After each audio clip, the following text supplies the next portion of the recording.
Un village oublié se trouve sous un manteau de poussière, ses maisons s'effondrant, ses habitants vaincus. Au milieu de la désolation, Amara regarde sa petite sœur grelotter, un rappel brutal de leur situation.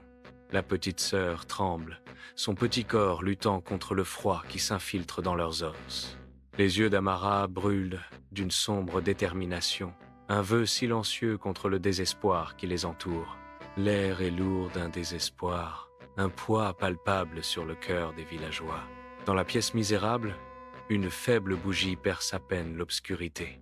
La mère d'Amara est assise, la fatigue gravée profondément sur son visage. Le père rumine, la colère est une présence palpable. Amara serre les poings. Je ne peux plus supporter ça.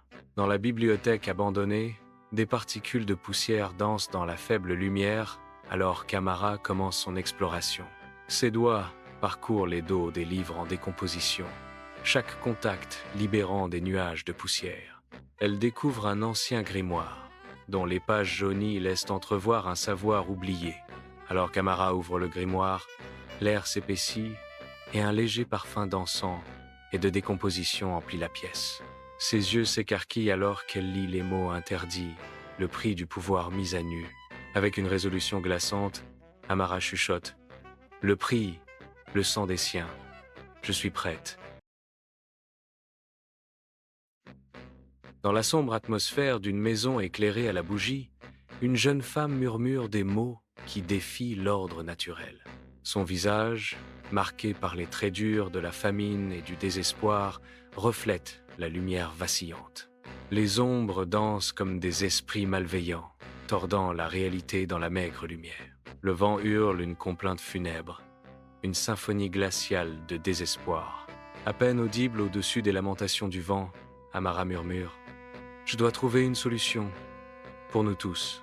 Ces mots planent dans l'air, une supplication désespérée contre l'obscurité croissante. Sous le voile de la nuit, le visage d'Amara, empreint de résolution mais brillant de larmes, commence ses solennels préparatifs.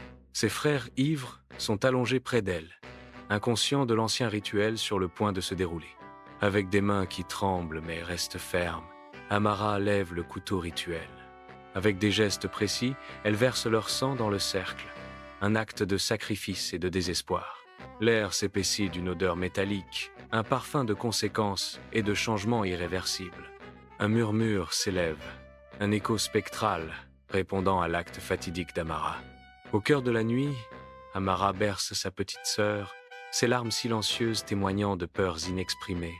La maison familiale tremble, comme perturbée par des forces invisibles, les flammes des bougies dansant sauvagement avant de s'éteindre. Un cri horrifique déchire le silence, suivi de la puanteur âcre de cendres et de terre brûlée, signalant une descente dans les ténèbres. « Non! Qu'ai-je fait » s'écrie Amara, sa voix une supplication désespérée contre les ombres envahissantes.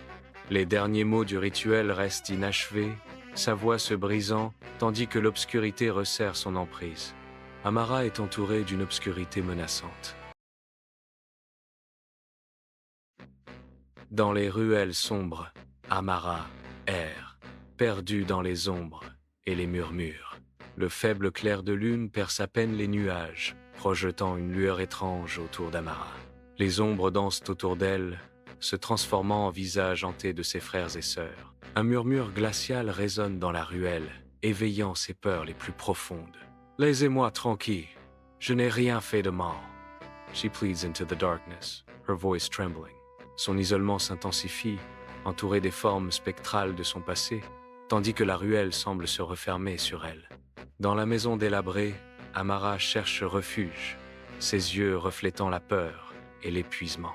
Des fragments de mémoire assaillent l'esprit d'Amara. Un rituel, des visages hurlants et des mains avides. Déchirée, Amara s'écrie. « Non, ce n'était pas mon intention. Je voulais juste...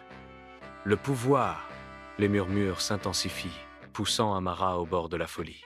La vision d'Amara se trouble alors que le poids de ses actes s'abat sur elle. Perdue dans l'ombre de la maison abandonnée, Amara succombe au désespoir. Ses cris sont engloutis par la nuit. Alors qu'Amara traverse le village, des murmures la suivent comme des ombres, et les yeux effrayés reflètent le mépris des villageois. Un vieil homme rassemble les enfants. sa voix lourde d'avertissement alors qu'il raconte l'histoire d'Amara. La fille qui a vendu le sang de sa famille pour de l'or et est devenue une ombre de folie, prévient le vieil homme. N'oubliez jamais, le prix de l'ombre se paie avec l'âme.